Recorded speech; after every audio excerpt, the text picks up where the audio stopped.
Gam Ganapataye Namaha. Om Gam Ganapataye Namaha.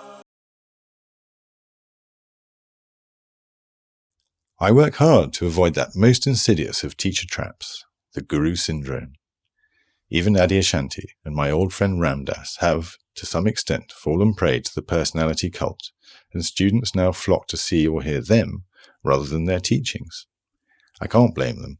They don't ask for it or encourage it, and it takes a very experienced as well as enlightened teacher to avoid it. When I talk or teach to more than just one or maybe two people, I usually use the teachings of another teacher, a tape or CD, as a base, and then I take questions and explain or expand on what the other teacher has said.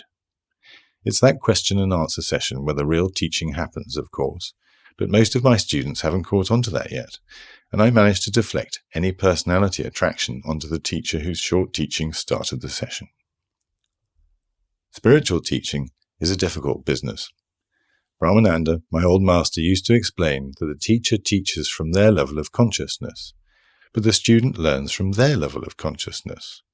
So the spiritual value of what's taken in is so much less than the spiritual value of what was given out. Now, if that student later, before they're fully awakened, goes on to teach, then what they teach is already at a far lower level of value, and that is again taken in at an even lower level by their student. And so, over time, spiritual teachings become devalued and misunderstood. Some even sink so low as to become religions. Only if teachings are all done by a fully enlightened teacher is the trap avoided. But even then, the teacher needs to have matured in their enlightenment to be a really good teacher. No one ever became enlightened from a book.